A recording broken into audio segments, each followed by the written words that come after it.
I can't believe that we're approaching the anniversary of our suspending all of our cruises. Ugh. It's been a year of frustration and of disappointment, a year of anger and uncertainty. But finally, we are beginning to see the light of day. I wanted to make sure you're aware of all that we here at the Royal Caribbean Group are doing to prepare for our healthy return to service, working with you, our travel advisors, governments, medical experts, etc. Ironically, while we are now entering what should be the most positive phase of the process, it may also be one of the most frustrating phases. These are the most hopeful days we have had in a long time, but as we get closer to our goal, we inevitably also get more impatient to reach it. It's like eating dinner. I don't know about you, but I don't think about dessert before I go out to dinner. But once I've finished my entree, I can't wait for the dessert. I think we're entering that kind of a period now with respect to the virus as well. The really good news is that we are in the midst of a rapid and dramatic decline in cases and fatalities. This is the trend that I talked about last November, and it's happening just as we predicted. It's exactly what we need to reopen society. However, this is the current trend, and we need to be careful that we don't screw it up. As eager as I am to get to dessert, especially if it involves chocolate cake, I know I should eat my entree before I eat the cake. The determining factor to our ability to get society to reopen and to get cruising started again is getting this disease under control. We now have the ultimate weapon to do that, the vaccines. In fact, we have 3 vaccines which have all proven to be safe and effective in containing this virus. And they are being rapidly deployed. It does take a while for the machinery to really get into gear, but that machinery now seems to be in full swing, and we're vaccinating almost 2 million people every day in the United States. The beautiful part of this is that we know the vaccines work. We're no longer talking about theory or expectations.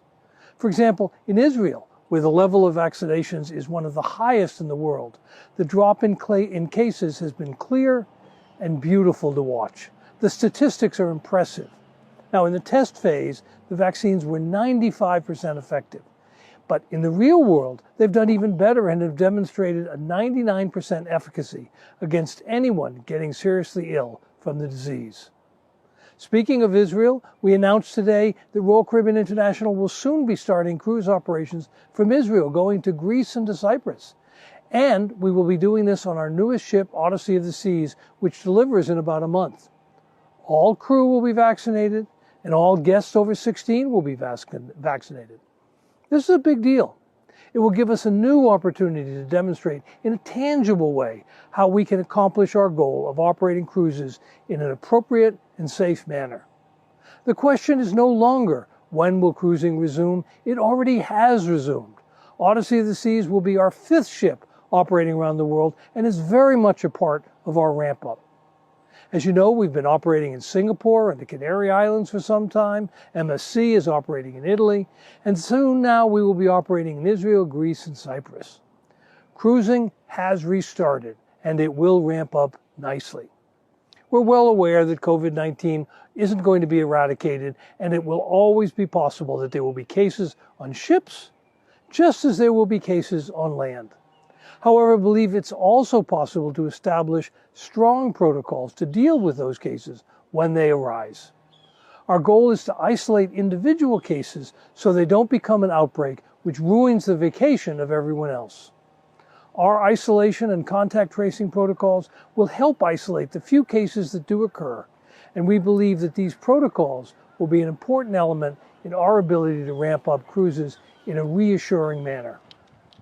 Clearly, the experiences in Singapore, in Germany, in Italy, and the Canary Islands are demonstrating that safe and healthy cruising is possible. They're also demonstrating, every day that we sail, just how much pent-up demand there is amongst our guests. In fact, demand in Singapore has been so high that we've extended the season there by 3 months. Governments around the world are beginning to recognize this growing demand for travel and to understand that their policies and regulations have to create a framework where safe travel, including on cruise ships, can resume. The public craves the opportunity to cruise, and the economy needs the employment that the cruise industry provides. But it's a slow process, and we need to be patient.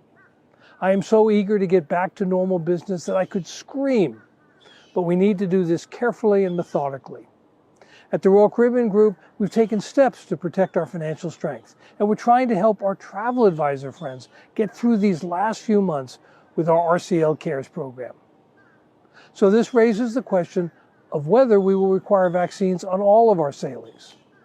The answer is we don't know yet. Clearly, widespread vaccinations are the fastest and the best way to get this disease under control.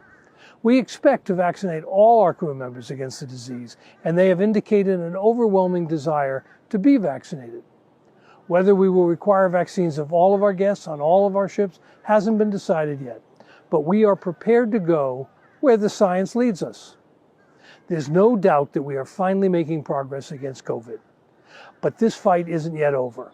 And as the experts have warned us, the biggest threat now is complacency, that we will take these good numbers, prematurely decide that the pandemic is over, and declare victory. That would be unfortunate, because while one V, the vaccines, gives us great hope, the other V, for variants, could slow or even reverse the drop in new cases.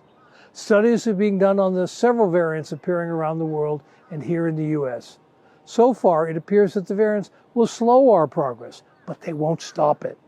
The already approved vaccines can still be effective against these variants. As I said early in this pandemic, there won't be one big day when somebody blows a trumpet and all of our ships embark simultaneously around the world. Instead, you will hear a growing cacophony of happy vacationers who can finally leave their homes as we gradually phase in more and more cruises, generating more and more new adventures and new memories. You are our partners in designing those memories and building those adventures. Now is the time to plan for how we will do that together. The public health environment is improving around the world. Countries are beginning to reopen their economies. We have to be ready with creative ideas for the public who just wants to get on a cruise, relax, and have fun. For now, we do have to remain patient. We've not yet reached the end. We're getting closer and closer, but it's still a ways off. I know that we've thought we were closer to the end before, but the vaccines really have changed the game. And despite all the blows our industry has taken, it is clear that there will be a huge demand when we open our doors. Finally, it's time to start getting excited that the end is so close. It's time to make sure we have our financial house in order and to prepare for the onslaught of bookings ahead, because it will be an onslaught of bookings as all that pent-up demand comes our way. And while you're planning and preparing, don't forget to wash your hands and wear that mask.